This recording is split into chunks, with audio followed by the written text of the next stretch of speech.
Hello students, welcome back on our channel. This is Political Insight. यहाँ पे हम C U T U G P G U G C NET and D S S B जैसे exam के लिए पढ़ते हैं but हमने start किया था सी यू टी जी के सिलेबस से क्योंकि यहाँ पर मार्क्स का आइडिया फॉलो होगा जो बेस से सुपर स्ट्रक्चर की जाने तक की बात करता है। तो हम भी अपने चैनल पे पहले बेस जो होता है C U T U G, basically इसमें 11 12 की पॉलिटिकल साइंस पे जोड़ दिया जाता है, देन फिर P G and U C NET and D S S B के सब तीनों सबमर्ज है। उनका सिलेबस बेसिकली थोड़ा सा मिलता है। We have all this said. Let's start our session.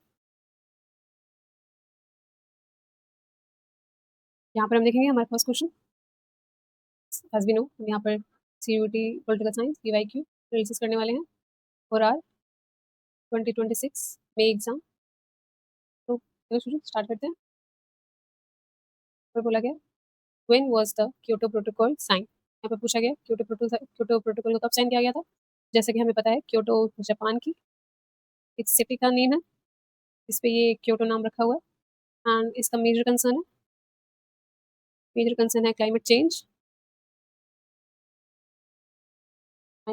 And green houses gases को रिड्यूस करना। एंड ये हुआ था हमारा 1997 में। तो ये डेट याद रखेंगे स्टूडेंट्स। क्योटो प्रोटोकॉल हमारा 1997 में साइन हुआ था और ये जापान की एक सिटी पे रखा गया था जिसका मेजर कंसर्न है क्लाइमेट चेंज एंड इसका दूसरा ऑब्जेक्टिव है ग्रीन हाउस गैसेस की रिड्यूस को कम करना, ग्रीन हाउस गैसेस की एमिशंस को कम करना। My bad. तो आगे देखते हैं।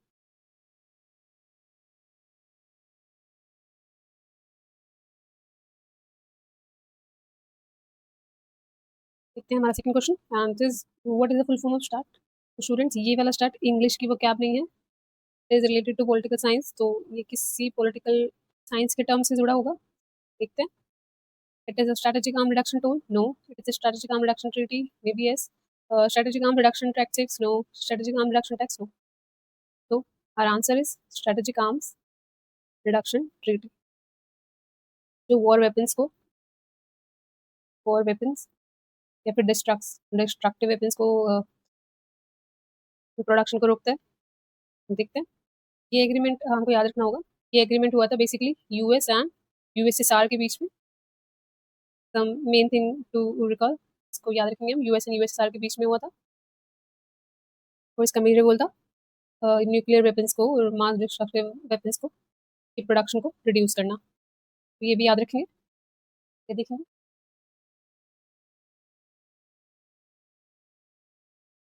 विच of the following is a threat to global security. तो हमारे ग्लोबल सिक्योरिटी को थ्रेट या फिर कहीं तो खतरा किस चीज़ से है, या तो कहीं खतरा हमारी ग्लोबल सिक्योरिटी के लिए है।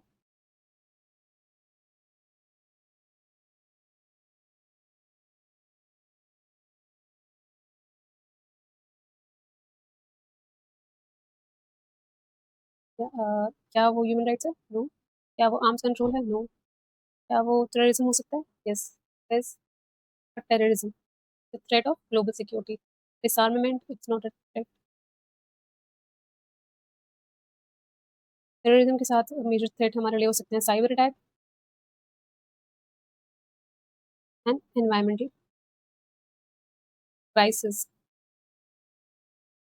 These are the major threat to our global security and जैसे कि हम देखेंगे human right disarmament, these all are solutions for our global security. It is not a threat for our global security. These all are solution of our security. So let's move to our next question.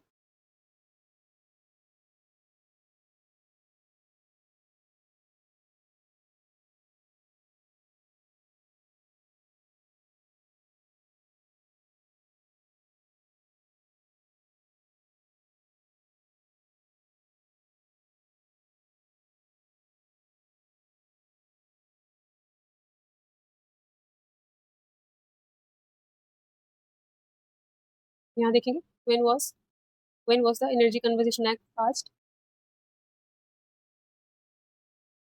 यहाँ पर हम देखेंगे energy conservation act promotes किसको करता है। It promotes energy efficiency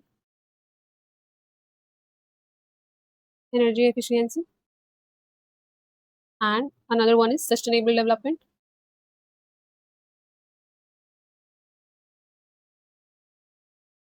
And it is also linked with our environmental governance in India. So ये पास हुआ था 2001 में.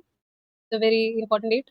ये CUT UG exam. It's all about remembering facts and thoughts.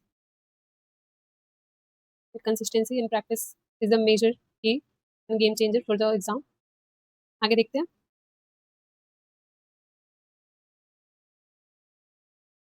आगे देखते हैं. Which of the following slogan brings together human rights activists, environmentalists, labor, youth and women activists opposed to neoliberal globalization? यहाँ पर बात करी गई है नव उदार वैश्वीकरण से.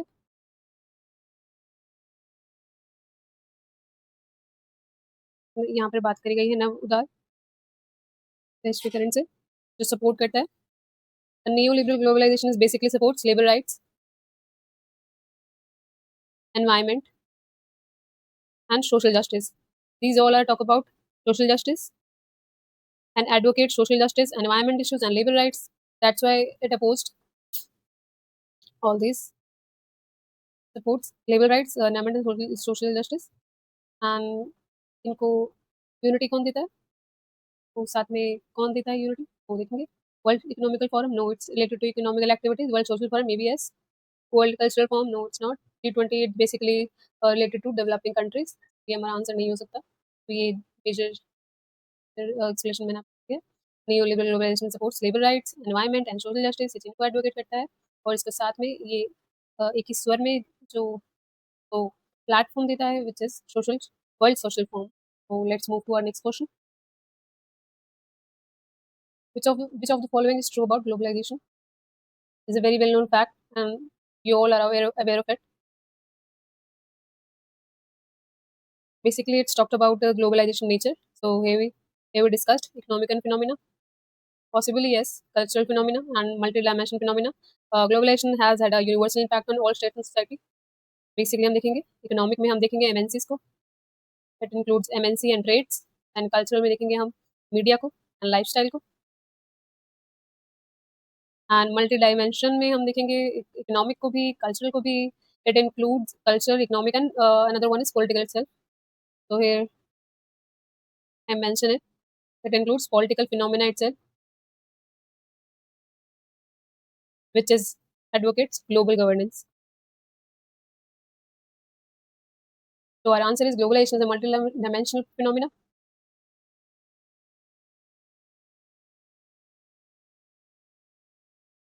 Our next question is question number 7, which is when is Ambedkar Jayanti observed in India? तो ये हाल ही में भी रिसेंटली 14 अप्रैल को ये देखने को मिली. आंसर है 14 अप्रैल.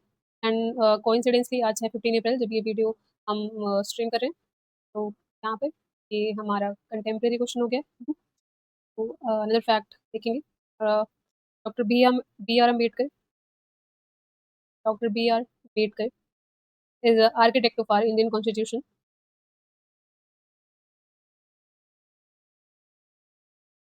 Architect of our Indian Constitution.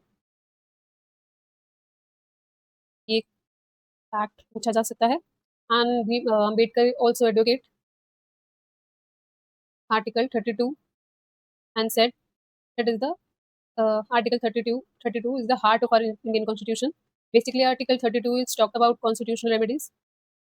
That is talked about constitutional remedies. Protection of our rights is mentioned in Constitution from 14 to 18, 14 to 30. Okay, so let's move further. याद रखेंगे कि अम्बेडकर को डॉक्टर भीमराव अम्बेडकर को आर्किटेक्ट कहा जाता है. And he is a chairman of draft committee in constitutional assembly. देखेंगे. तो our eight question is who was the second secretary of general of UN. देखेंगे यूएन के सेक्रेटरी के बारे में. तो हमसे पूछा है सेकंड के बारे में. हम देखेंगे ऑर्डर. यहाँ पर सबसे very first general secretary of UN is Wrigley, and second one is Dag Hammarskjöld, and our third secretary is Liu Kant. हमको इसके ऑर्डर को याद रखने की ज़रूरत है for our exam, and 3 is enough for our exam. बाकी बाकी लास्ट के 3 हमें पीजी एग्ज़ाम में देखने को मिलते हैं, and this is enough for our exam. तो our answer is it's a dog hammer. So let's move to our next question, which is which day is celebrated in India as the UN Day? तो basically यहाँ पर हमसे UN का birth day पूछा हुआ है। तो हम जानते हैं जैसे कि UN charter UN charter came into force 24 October 1945. It's a basically a successor of League of Nations. So make sure ये डेट आपको याद रखनी है, 24 अक्टूबर 1945. So our answer is October. ठीक है, next question. The UN was founded as a successor to which of the following? ये पहले discuss किया. It's a successor of League of Nations, which is established on 1920, and UN Charter came into 1945.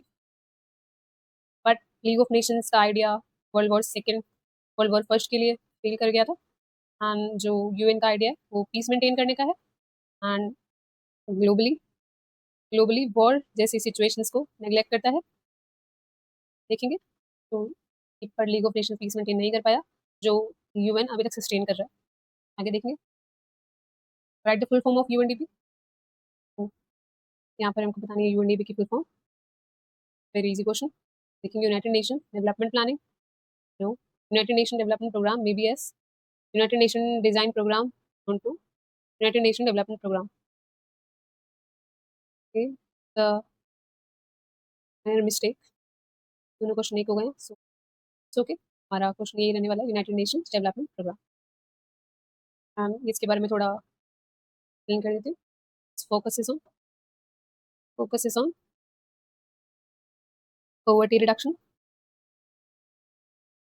reduction, and human development, and it's published human development index also. Human development index को भी ये जारी करता है, publish करता है. Next देखेंगे. North east reason consist of 7 states called. That's a paragraph based question. Basically paragraph यहाँ पर एक्सक्लूड करा है. यहाँ पर जनरल सा क्वेश्चन देखेंगे पैराग्राफ का, पता होना चाहिए.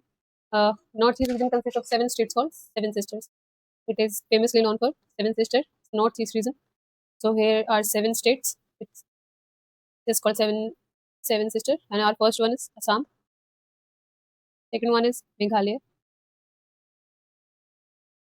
Third one is Manipur. ये हमें याद रखने हैं इनके sequence. Usually ask an exam. Nagaland, and sixth is Tripura, and seventh is Arunachal Pradesh. Students अगर हमसे नॉर्थ ईस्ट के बारे में पूछा जाए तो इट्स अरुणाचल प्रदेश, एंड जब साउथ के रेफरेंस की बात होगी तो ये एक्रोनिम होगा आंध्र प्रदेश का. So don't get confused. Which of the following countries does the northeast region share its boundary with? North east reason के कौन से नॉर्थ ईस्ट रीजन से कौन से जो है कंट्रीज अपनी बाउंड्री शेयर करती हैं? देखते हैं. China, Nepal, Bangladesh. China, Bhutan, Bangladesh. China, Myanmar, Bangladesh. China, no, Sri Lanka तो साउथ से इसके साउथ पोजीशन तो ये तो हम एलिमिनेट भी कर सकते हैं. बाकी our answer is China, Myanmar and Bangladesh. इसके लिए आपको मैप मैप होना चाहिए माइंड में, एंड इनकी डायरेक्शन पता होनी चाहिए हर कंट्रीज की. तो इसके लिए आपको वर्ल्ड मैप होना चाहिए. आगे बढ़ते हैं. In which year was the state of Nagaland created? यहाँ पर हमें बताना है कि नागालैंड की स्टैब्लिश कब हुई थी, निर्माण कब किया गया था. देखेंगे नागालैंड इज फॉर्म्ड इन 1963. देखेंगे इज इज क्रिएटेड इन 1963. एक सेपरेट स्टेट बना था 1963 में, और इसकी डिमांड्स थी और separate state was ethnic identity and insurgency insurgency issues थे जो नागालैंड डिमांड कर रहा था. That's why demand separate state. And बहुत कॉमन क्वेश्चन है जो हमारे एग्जाम में पूछा जाता है, states and it's formation year. ये बहुत इंपॉर्टेंट है, आने वाली क्लास में हम इसको कवर करेंगे। The very important for our exam. देखेंगे Khasi tribes and ethnic group are the inhabitations of which of the following states. हमको खासी ट्राइब्स जो एथनिक ग्रुप है वो हमें कौन से नॉर्थ ईस्ट स्टेट्स में देखने को मिलते हैं। तो basically it's related to Meghalaya. Meghalaya is also famous for heavy rainfall, heavy rainfall and वहाँ की उसे चेरापूंजी कहते हैं। As you guys know, Cherrapunji में सबसे ज़्यादा बारिश देखने को मिलती है हमें नॉर्थ ईस्ट रीजन में। और यहाँ पे गारो, गारो, खासी एंड जयंतिया हिल्स देखने को भी मिलती है हमें। तो ये 3 मेजर हिल्स है जो हमें याद रखनी है नॉर्थ ईस्ट रीजन के लिए मेघालय में। और खासी ट्राइब्स भी वहीं से जुड़े। देखिए, the north east region serve as a gateway to which of the region mention below. हमें बताना है नॉर्थ ईस्ट रीजन जो है वो कहाँ का गेटवे है। तो क्या वो साउथ एशिया का गेटवे है? जैसे नो। वेस्ट एशिया का है? नो। यूरोप का है? No. It's a south east Asia. North east region south east Asia के लिए गेटवे है। हम्म, जो it's a gateway to south east Asia and it's important for our trade,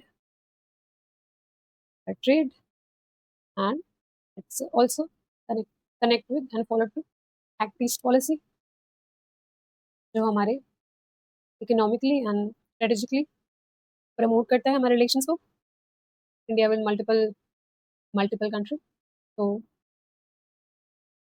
पहले look east policy थी जो अब एक्ट ईस्ट पॉलिसी की तरह काम करती है, ये हमें याद रखना है। आगे देखेंगे, who among the following into stand agreement with India in 1947। यहाँ पर हमें बताना है स्टैंड एग्रीमेंट हुआ था इंडिया से 1947 में। It's question itself, major date, Stand Agreement in November 1947, and our answer is Nizam of Hyderabad. Okay, तो हमें याद रखना है the Stand Still Agreement in November 47, the Nizam of Hyderabad. Explanation, ये dates and agreement याद रखना है, निज़ाम of Hyderabad. ज़्यादा कुछ इसमें नहीं है। ये देखिए, which of the following princely states were reluctant to sign the instrument of accession with India। यहाँ पे देखेंगे कौन से वो स्टेट थे जो स्टार्टिंग में इंडिया से सममर्श के लिए डिनाई कर रहे थे। तो Tamil Nadu, Gujarat and Punjab, no. It's a Kerala, Hyderabad and Mumbai, no. It's a Assam, Goa, Tripura, no. Our answer is Hyderabad, Junagadh and Kashmir. These three are reluctant to sign the instrument of accession with India with the help of Vallabhbhai Patel. Vallabhbhai Patel, our old man of India.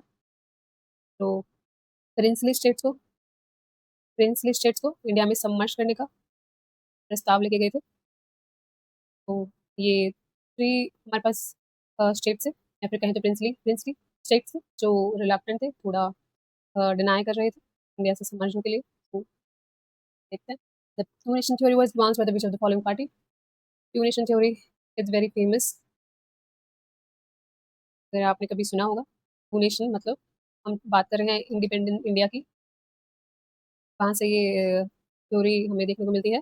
It's talk about to separate nations for Hindu and Muslim. The first is our very well known enemy Pakistan and our India, our Hindustan. यहाँ पर to nation theory थी, तो इसकी demand Janata Dal नहीं कर सकती है। ये स्टेट लेवल पार्टी थी, सोशलिस्ट पार्टी भी स्टेट लेवल थी एंड स्वतंत्र पार्टी भी स्टेट लेवल थी। Our national level state party, our national party is Muslim League which is formed in 1916 and also demand for two nation theory for our separate Muslim community, Muslim majority, sorry, majority. And it is proposed by two nation theory is basically proposed by Muhammad Ali Jinnah.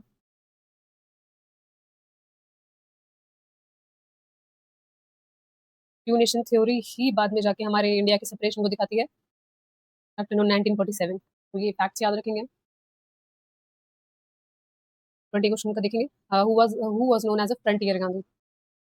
Gandhi है तो हर बार वो महात्मा गांधी नहीं होंगे, सरदार पटेल भी नहीं थे। Is Khan Abdul Gaffar Khan, इनको हम फ्रंटियर गांधी भी कहते थे। जो नॉन वायलेंस के लिए इज नॉन वायलेंस जो नॉन वायलेंस को प्रमोट करते थे एंड फॉलो करते थे। एंड इनको also called he is also called बादशाह खान। एंड इन्होंने एक मूवमेंट को भी लेड किया था, विच इज खिदमतगार खुदाई खिदमतगार खिदमतगार मूवमेंट। सो ये बेसिक्स जो फैक्ट्स इनके बारे में सब मैंने मेंशन किया है, तो आपको इसको ध्यान से देख लेना है, फिर इसको अपने जहन में उतार लेना है for our exam point of view. All facts are very important for our exam which is directly frame in our exam. आगे देखते हैं, आगे देखते हैं। यहाँ पर टेबल दी गई है, तो मैच करते हैं।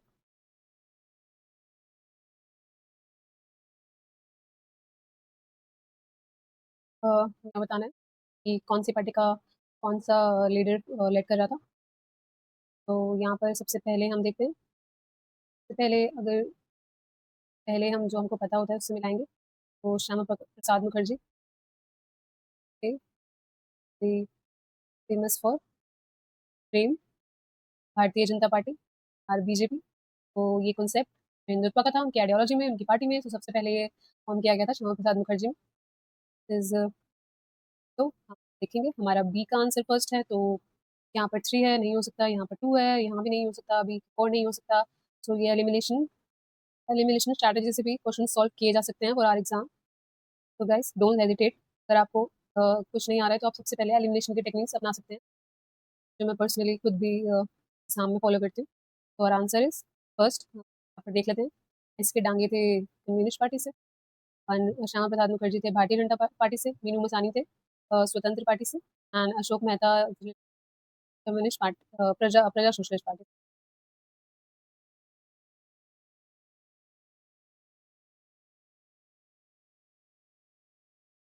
ये देखते हैं, who was the leader of anti caste movement and the founder of independent labour party. देखेंगे एंटी कास्ट मूवमेंट से and founder of independent labour party. तो अभी हमने बात करी हमारे आर्किटेक्ट ऑफ इंडियन कॉन्स्टिट्यूशन की, हमने बात करी थी क्लास के स्टार्टिंग में, सेशन के स्टार्टिंग में।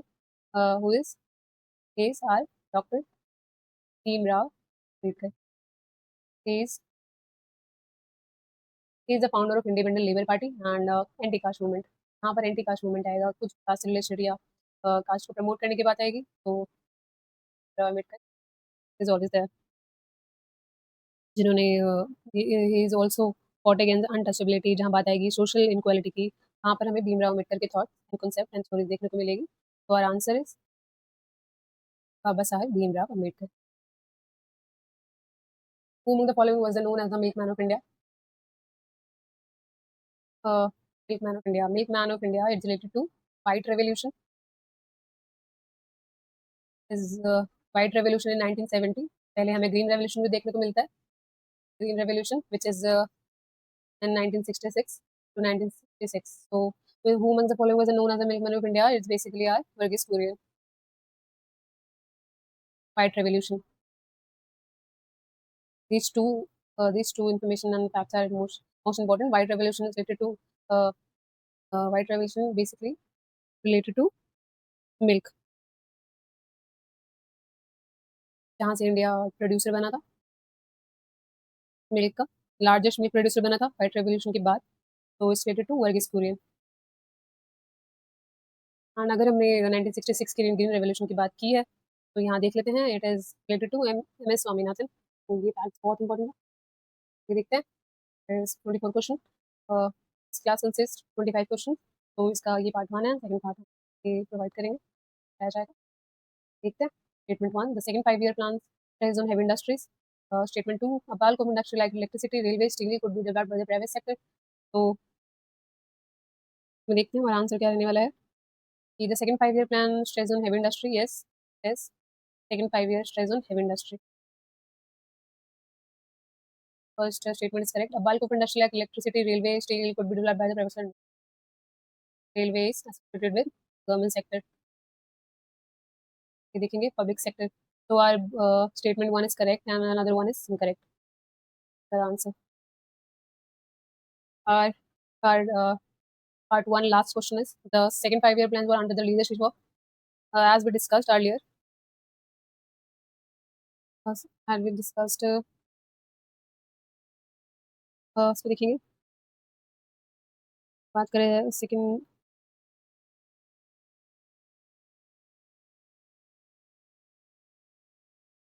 5-year प्लान से पहले हम देखते हैं हमारा first 5-year starting 1956 and second 5-year plan start from 1956 to 1961. तो हमने बात करी थी सोल्यूशन के या आर्किटेक्ट की जो थे एम एस स्वामीनाथन, और हम 5 ईयर की बात करें सेकंड 5-year प्लान की, तो वो थे पीसी महानलोबिस। पीसी महानलोबिस जो 1966 ग्रीन रेवोल्यूशन से पहले ये 5-year प्लान कंडक्ट हुआ था, जो लेड किया था पीसी महानलोबिस ने, याद रखना है। जो इंडस्ट्रियल ग्रोथ की भी बात करता है, जो बात करता है सेकंड 5-year प्लान, इसका कंसर्न था इंडस्ट्रियल ग्रोथ का, ठीक है, पीसी महानलोबिस से।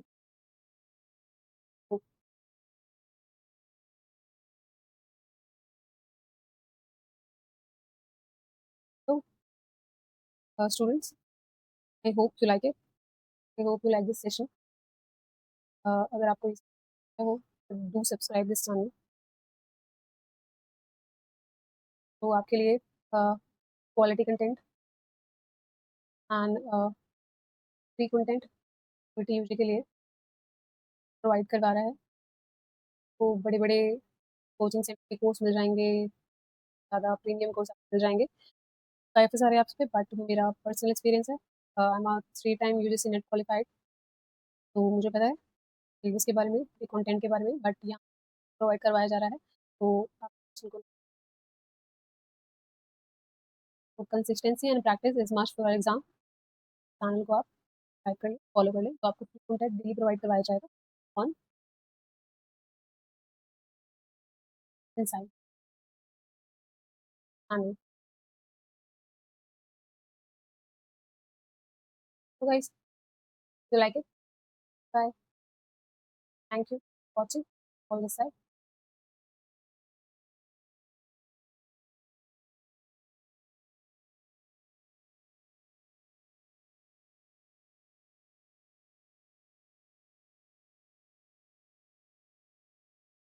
So welcome back to our channel, which is Political Insight, जहाँ हम CUET UG पॉलिटिकल साइंस के लिए एंड पॉलिटिकल साइंस के मल्टीपल एग्जाम के कॉन्सेप्ट्स एंड के PYQs प्लस एक्सपेक्टेड क्वेश्चंस के यहाँ पर डिस्कस करते हैं और एक्सप्लेनेशन भी देखते हैं, कॉन्सेप्ट क्लैरिटी को प्रमोट करते हैं। सो हम देखेंगे यहाँ पर अपना 26 क्वेश्चन 25 क्वेश्चन पार्ट 1 में डिस्कस किए जा चुके हैं। Second part of our PYQ analysis of CUET UG political science exam. So let's start. First we erase this. First we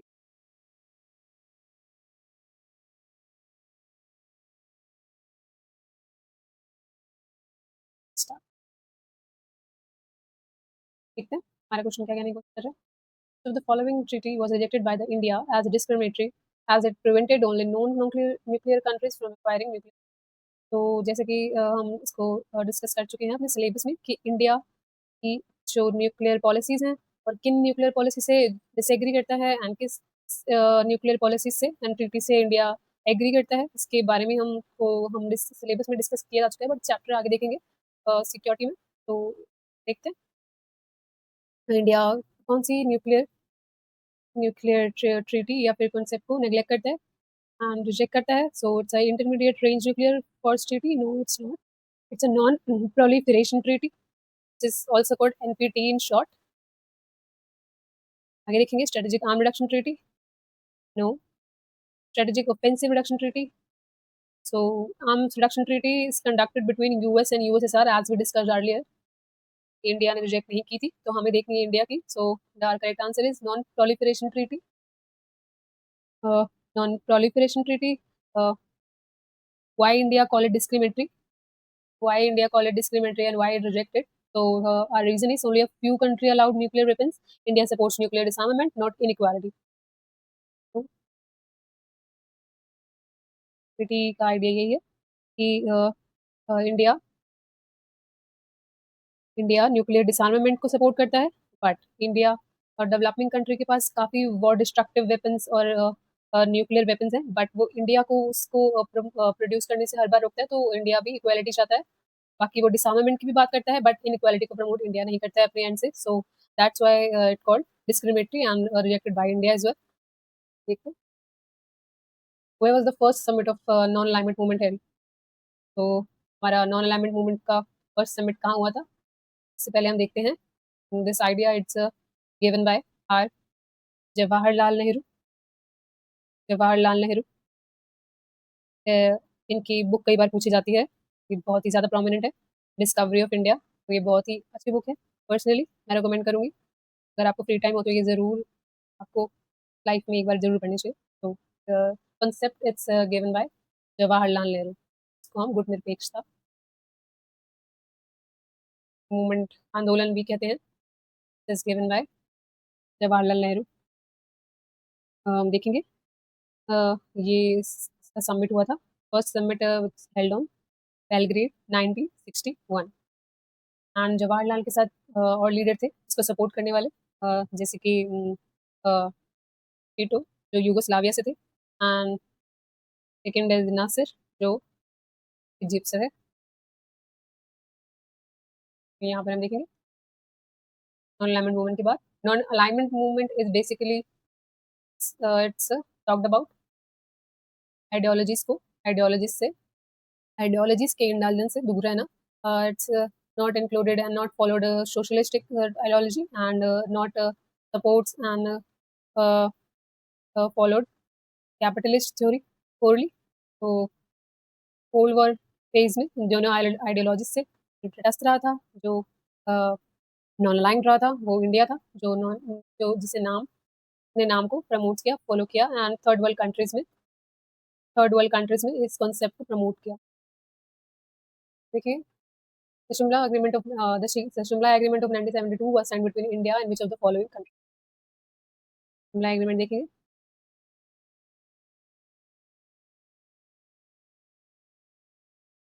Shimla agreement के टाइम हम लीडर्स की बात करेंगे। लीडर्स की बात करें तो उस टाइम हमारे लीडर्स थे, गवर्निंग लीडर्स थे, our iron lady, our Indira Gandhi. Indira Gandhi and Pakistan, Indira Gandhi India को रिप्रेजेंट कर रही थी। एंड दूसरी तरफ देखेंगे जुल्फिकार, जुल्फिकार अली भुट्टो को, जो पाकिस्तान का रिप्रेजेंटेटिव कर रहे थे, के बीच में एग्रीमेंट हुआ था, शिमला एग्रीमेंट 1972 में। तो आर आंसर इज पाकिस्तान, जो एग्रीमेंट बात करता था पीस की एंड बायलैटरल डिस्प्यूट रेजोल्यूशन की, वॉर के बाद बायलैटरल डिस्प्यूट रेजोल्यूशन, जो इंडिया पाकिस्तान के वॉर के बाद उनके रिलेशन को प्रमोट करने में पॉजिटिवली, इसलिए ये रेजोल्यूशन किया गया था। टाइम आगे देखेंगे। Who proposed in 1960 that all senior congressmen should resign from office to make way for younger party workers? Resignation proposal किसने दिया था कि सीनियर कांग्रेस सबको रिजाइन कर देना चाहिए और यंगर पार्टी वर्कर्स का रास्ता खोल देना चाहिए हमें पॉलिटिक्स में? तो ये किसने कहा था? Senior Congress leader resign from government and work for strengthening the party, ये कहा था हमारे कामराज ने। के कामराज ने ये थॉट दिया था, के कामराज ने 1963 कि यूथ को पॉलिटिक्स में इनवाइट करना चाहिए एंड कांग्रेस के सीनियर्स को रिजाइन कर देना चाहिए, बेटरमेंट ऑफ आर पॉलिटिक्स। आगे देखेंगे 30 question. Who gave the theory, who gave the strategy of non Congressism? So non Congressism की बात किसने की थी? नॉन कांग्रेशन की बात करते हैं हमारे राम मनोहर लोहिया, बात करते हैं Ram Manohar Lohia,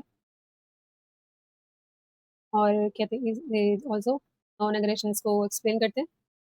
strategy, strategy to unite, और parties against Congress dominance, Congress के डोमिनेंस से,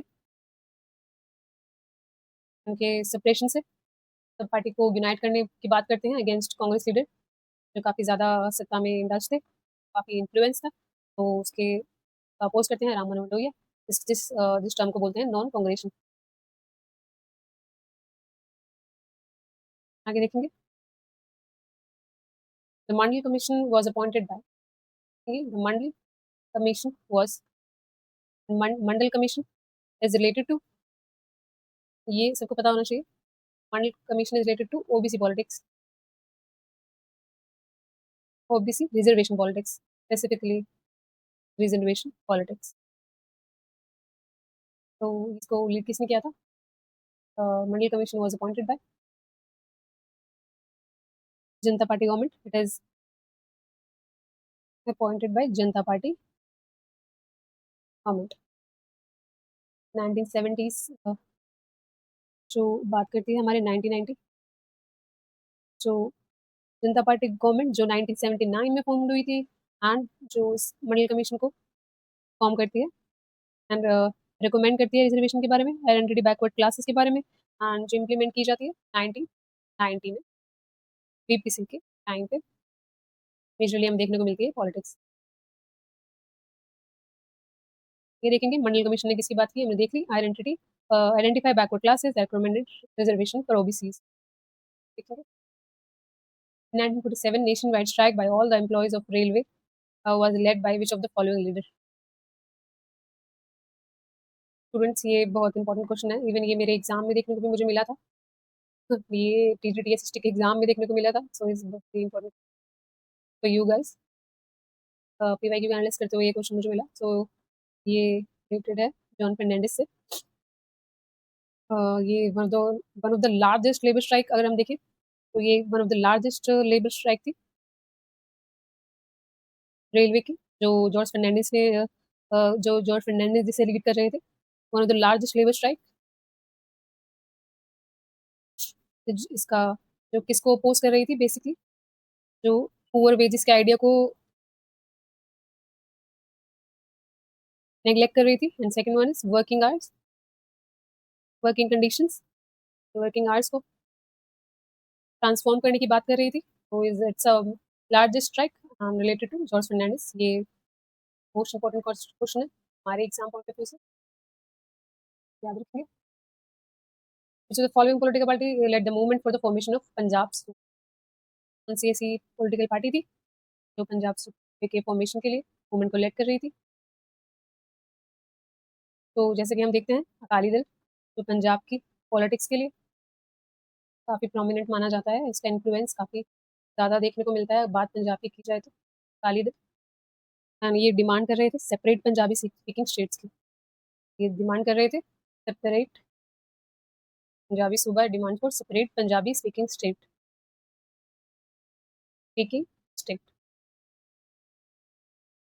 देखते हैं पंजाब और हरियाणा का फॉर्मेशन ईयर, ये बहुत ज़्यादा इंपॉर्टेंट है, 1966, यहाँ पर पंजाब का फॉर्मेशन हुआ था 1966। ठीक है, आगे हम देखेंगे who among the following led the anti Brahmin movement work for the Justice Party and also form Dravida Kazhagam. Okay, it's very important, anti Brahmin movement, अगर एंटी ब्राह्मण की बात आए तो it's related to E V Ramaswamy Naicker, और अगर एंटी कास्ट की बात आए, अगर हम बात करें एंटी कास्ट मूवमेंट की which is led by B R Ambedkar, ये दोनों में डिफरेंस समझना काफी इंपॉर्टेंट है, वरना यू गेट कंफ्यूज दोनों मूवमेंट्स में। बात करेंगे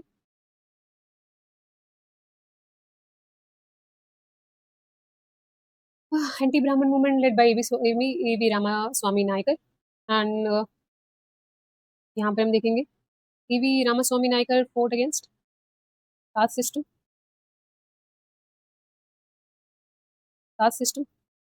and Brahmin dominance. E V Ramaswamy Congress में कांग्रेस के ब्राह्मणिकल डोमिनेंस को भी नेग्लेक्ट करते हैं और अपनी पार्टी फॉर्म फॉर्म करते हैं विच इज द्रविड़ का शगम। तो ये दो क्वेश्चन के आंसर हमें एक ही ऑप्शन में देखने को मिलते हैं, एंटी ब्राह्मण मूवमेंट लीड कर रहे थे रामास्वामी नायकर, और विच इज और इनकी फाउंडेशन का नाम था द्रविड़ का संगम, also led by KV. Ramaswamy Naikar. देखेंगे आगे, देखेंगे हम 37 question, what does BAMCEF stand. देखेंगे बामसेफ स्टैंड करता है backward and Muslim community employ federation, backward and minority employ federation, backward and majority communities employ federation. So our answer is backward, backward and minority employees federation, सारे right answer. देखते हैं इसका explanation, देख लेते हैं। BAMCEF founded by BAMCEF founded by Kanshiram, Kanshiram याद रखेंगे sir, Kashiram.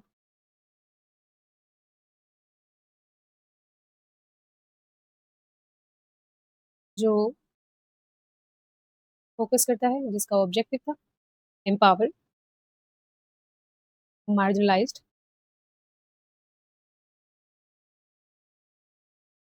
Communities. देखेंगे क्वेश्चन, मैच करना है हमें प्राइम मिनिस्टर्स को के पीरियड से। It's a very important question. देखेंगे तो पहले हम देखेंगे हमें किसका पता है, तो सबसे पहले मनमोहन सिंह को देखेंगे। अगर कुछ ना पता हो तो मनमोहन सिंह, तो सबको थोड़ा आइडिया लग जाएगा। यहाँ देखेंगे कि it's talked about last time जो हमारी गवर्नमेंट चेंज हुई थी, तो वो हम देख लें 2014 से गवर्नमेंट चेंज थी, तो भारतीय जनता पार्टी की पॉलिटिक्स स्टार्ट हुई थी, तो मनमोहन सिंह, डॉक्टर मनमोहन सिंह का पीरियड हुआ मई 2004 से मई 2014 तक। तो डी को देखेंगे, डी का फर्स्ट क्वेश्चन हमें एक ही ऑप्शन देखने को मिलता है। अपने आप टाइम को बचाना है एग्जाम में, जगह यूज करना है। तो ए का सेकंड देख लेते हैं, का सेकंड 97, एक एक विशाल का देख लेते हैं 98, वीपी सिंह का देख लेते हैं, किसी का देखते हैं दिसंबर 1999, मनमोहन सिंह। ठीक है, आगे देखते हैं। Who was the founder of Bahujan Samaj Party. देखेंगे फाउंडर ऑफ बीएसपी की बात करते हैं। ये हमने देखा ऊपर कि हमने देखा बामसेफ को, which is founded by Kanchiram, and Bahujan Samaj Party is also founder of Kanshiram. इसके भी फाउंडर कांशीराम है एंड बामसेफ भी फाउंडर कांशीराम है। तो ये क्वेश्चन को याद रखेंगे। बहुजन समाज पार्टी का फॉर्मेशन ईयर भी याद रखेंगे 1984, जो दलित्स को रिप्रेजेंट कर रहा था एंड बैकवर्ड क्लासेस को रिप्रेजेंट करता था।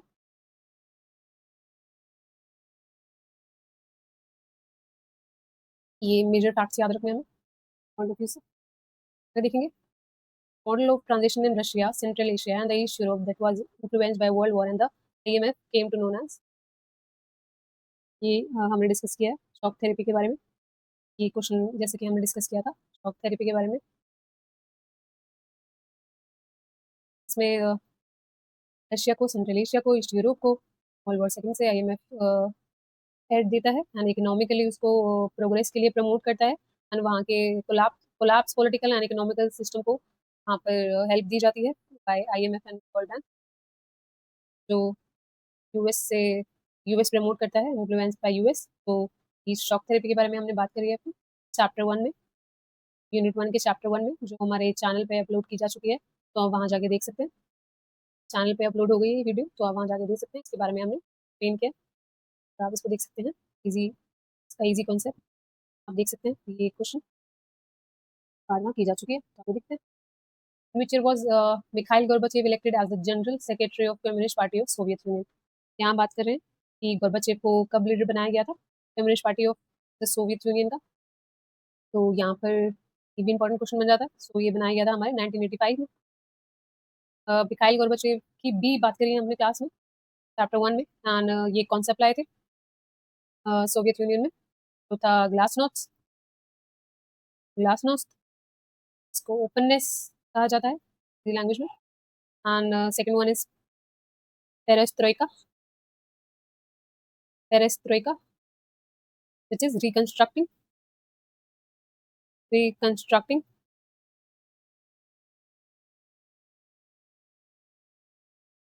यही हमें देखना है। और इनकी शायद इनके रिफ़ॉर्म से यूएसएसआर को ज़्यादा फ़ायदा देखने को नहीं मिला और इसका अपोज़िट हमें वहाँ देखने को मिला as a cause of disintegration of USSR. तो ये देखने को मिलेगा हमें। बात करी थी हमने क्लास में अपनी। देखते हैं 40 question, which of the following countries have not accepted euro as a common currency? जैसे कि हम चैप्टर 1 करके सीरीज़ कर रहे हैं, हम चैप्टर 2 में बात करेंगे यूरोपियन यूनियन के बारे में। यूरोपियन यूनियन की बात करेंगे which is alternative power of centres की बात करेंगे हम यहाँ पे, अल्टरनेटिव सेंटर्स ऑफ पावर्स की। इसमें हम यूरोपियन यूनियन की बात करेंगे, देन फिर देखेंगे हम के फेजेस का, उसके कंट्रीज़ का एंड उनके डेवलपमेंट का एंड करेंसी का बात करेंगे हम, which of the following country have not accepted. यहाँ देखेंगे यूरो कौन-सी कंट्री कॉमन करेंसी नहीं एक्सेप्ट करती है, तो our answer is Sweden and Denmark. हमको पता है this country related to east Europe जो वर्ल्ड वॉर सेकंड के बाद पिछड़ गया था। सो ये स्वीडन से मेरे एक ब्रदर हैं, वो भी वहाँ पर अपना पीएचडी परस्यू कर रहे हैं, तो वो बताते हैं कि स्वीडन यूरो यूजुअली एक्सेप्ट नहीं करता है, वहाँ पर क्रोना करेंसी फॉलो की जाती है,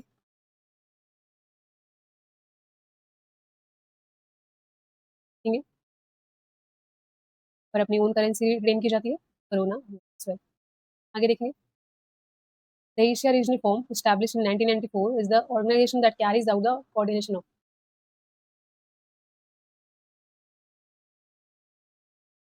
यहाँ पर देखेंगे, यहाँ पर बात करें एशियन रीजनल फोरम की, तो जो 1994 में बना था, ये बहुत ज़्यादा क्वेश्चंस में ही कैसे कुछ फैक्ट्स ऐसे होते हैं जो हमें आंसर की तरह देखने को मिलते हैं। ये फैक्ट्स काफ़ी इंपॉर्टेंट हो जाते हैं एग्जाम पॉइंट ऑफ व्यू से, तो ये भी कभी नज़र मारना या फिर इनको माइंड में उतार लेना भी बहुत स्टूडेंट्स कभी क्वेश्चंस को भी ध्यान से पढ़ना बहुत इंपॉर्टेंट होता है हमारे लिए for exam point of for our option elimination.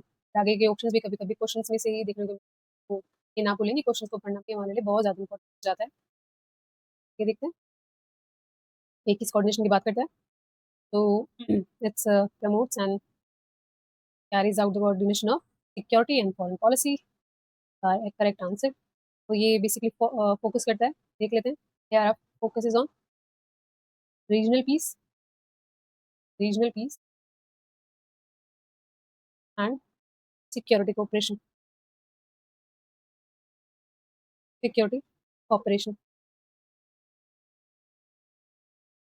आगे देखेंगे 42 क्वेश्चन को। Which of the following nations adopted an open door policy and economic reform in the 1978? अ, तो ये क्वेश्चन भी हमारे चैप्टर 2 से रिलेट करता है, वहाँ पे भी इसके बारे में पढ़ेंगे, जैसे हमने ईयू के बारे में पढ़ा। अल्टरनेटिव सेंटर्स फॉर पावर्स के बारे में हमने ईयू के बारे में पढ़ते हैं एंड चाइना की इकोनॉमिक ग्रोथ को भी हमें देखना है उस चैप्टर में, तो वहाँ पे ये मेंशन किया गया। आप वहाँ से देखेंगे इसको भी, ये टॉपिक भी देखेंगे और वहाँ से इस क्वेश्चन को ईजिली सॉल्व भी कर सकते हैं। तो ओपन डोर पॉलिसी एंड 1978 में जो थी वो थी हमारी चाइना की। यूएसए कैपिटलिज्म की बात करता है, तो वो उसकी स्टार्टिंग से ही कैपिटलिज्म को फॉलो करता है, तो 1978 जितना टाइम नहीं लगाएगा ओपन डोर पॉलिसी को आने में, फॉलो करने में। जापान नहीं होगा, साउथ कोरिया भी नहीं होगा, answer is China. Open door policy देख लेते हैं, ओपन डोर पॉलिसी के बारे में जान लेते हैं। डोर पॉलिसी जो प्रमोट की गई थी वहाँ के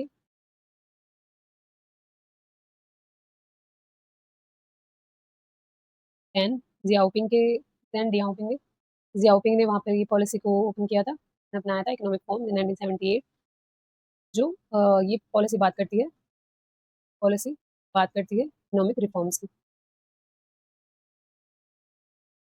चाइना जानता था यूएसएसआर का डिक्लाइन जो हुआ है वो सोशलिस्ट आइडियोलॉजी से हुआ है, और कहीं ना कहीं चाइना भी कम्युनिस्ट कंट्री है, कम्युनिस्ट आइडियाज को आइडियोलॉजी को फॉलो करती है। तो उनको लगा कि अब it's time to change, it's time to transform our relations with other countries with respect to trade and other other things. तो ये देखेंगे हम ओपन डोर पॉलिसी चाइना ने अडॉप्ट की अपने नेशंस के डेवलपमेंट के लिए, rapid development for our nation.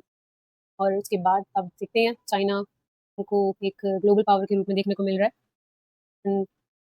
तो साउथ ईस्ट एशिया की सबसे अच्छी बात है। आगे देखेंगे 1966 who made the 6 point proposal for the greater economy of east Pakistan. 6 point proposal किसने दिए थे 1966 में ईस्ट पाकिस्तान को? तो ये देखेंगे, ये दिए थे शेख मुजीबुर रहमान ने। शेख मुजीबुर रहमान ने दिए थे, जो डिमांड कर रहे थे, प्रपोजल की जो डिमांड कर रहे थे, autonomy autonomy for east Pakistan.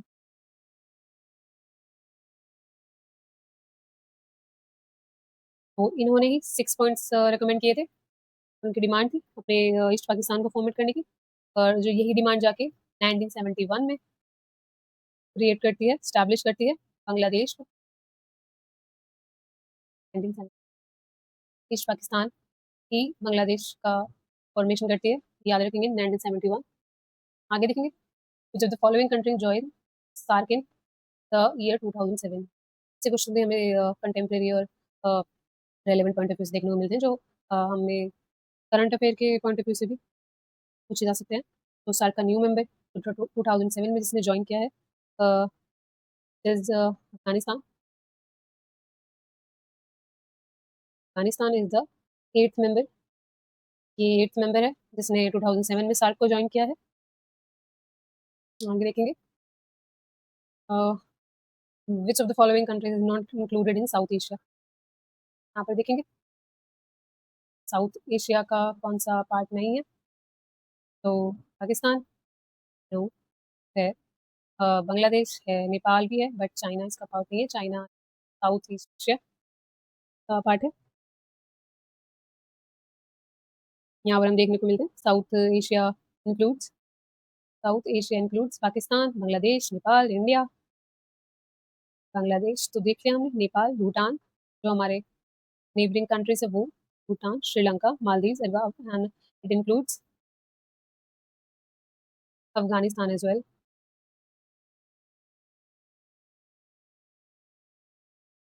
ये देखेंगे, at the Yalta conference, the Big Three decided to organize a United Nations conference on the proposal World Organization, the Big Three stand for।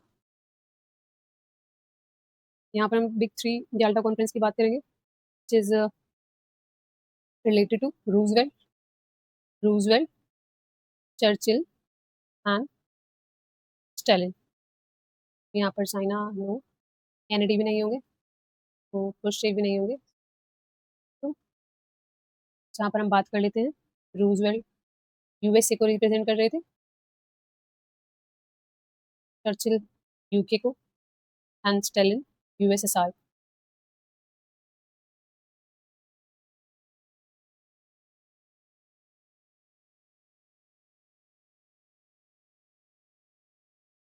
ये देखते हैं, international atomic energy was established in. ये आगे हम अपने आने वाले एक्सपेक्टेड एमसीक्यू की क्लास में देखेंगे ये सारे क्वेश्चन, चाहे वो formation of state with year हो, स्टेट ईयर हो, एंड ट्रीटीज को भी देखेंगे, ट्रीटीज की बात भी करेंगे, and international agency formation year and concepts and ideas की भी हम बात करेंगे। आगे आने वाली क्लास में आपको ये तीनों मेजर चीज़ें देखने को मिल सकती है। सो आर करेक्ट आंसर इज 1957। देख लेते हैं एटॉमिक, जान लेते हैं IAEA के बारे में, इंटरनेशनल एटॉमिक एनर्जी के बारे में। इसका एस्टैब्लिशमेंट देख लिया 1957, एंड इसका देखेंगे, ये बात करता है peaceful use of nuclear energy. ये बात करते हैं peaceful use of nuclear energy. आगे देखेंगे, which of the following organization provides loans, grants to members countries for human development, education and health, agriculture and the rural development, infrastructure and environment protection। देखेंगे, कौन सी ऐसे organisation है जो इन सब के लिए लोन प्रोवाइड करती है? World trade organisation no, so world bank loan may be yes, it's international monetary fund no, it's united nation organisation no. तो लोन हमें प्रोवाइड करती है world bank. Basically, International Monetary Fund it's also provide loans. International Monetary Fund provide loan, but जो उसके loan होते हैं कुछ short term होते हैं, that's why we not consider the International Monetary Funds। और correct answer is world bank. देख लेते हैं वर्ल्ड बैंक किस चीज़ को प्रमोट करता है, लॉन्ग टर्म लोन्स की बात करता है for agriculture, rural development, infrastructure, environment, production, education and health. तो ये हमने देख ही लिया। प्रोवाइड करता है लोन्स को, ग्रांट्स को, एंड फोकस करता है इंफ्रा को फोकस करता है, इंफ्रा को फोकस करता है, एंड एजुकेशन, जैसे कि हमने क्वेश्चन में देखा है, हेल्थ को भी प्रमोट करता है। तो ये थे हमारे कुछ question.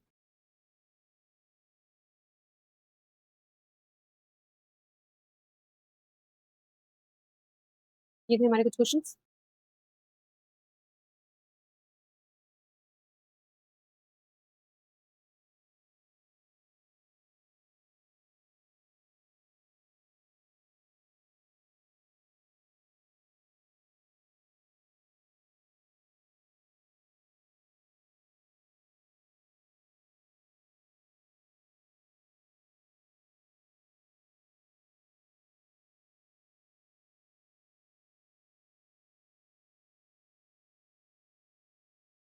As we discussed almost every question, but paragraph के वो दो क्वेश्चन थे जो यहाँ से एक्सक्लूडेड है। तो हमने यहाँ पर 48 क्वेश्चंस को देखे हैं विद एक्सप्लेनेशंस। ऐसा नहीं है कि हमने क्वेश्चंस को पढ़ा हो एंड जस्ट टेकन मार्क किया हो, नो। ये हमारा टीचिंग स्टाइल नहीं है पॉलिटिकल इनसाइट पे। यहाँ पर पॉलिटिक्स एंड पॉलिटिकल कंसेप्ट आपके इनसाइट से आएंगे, और जो रूट मेमोराइजेशन नहीं करनी पड़ेगी। तो हर चीज़ को रिलेट करते चलेंगे, एक्सप्लेनेशन देते हुए यहाँ पर करेंगे। So thanks for watching, thanks for watching, thanks for watching, and do subscribe this channel for such quality content, and share this channel as much as possible.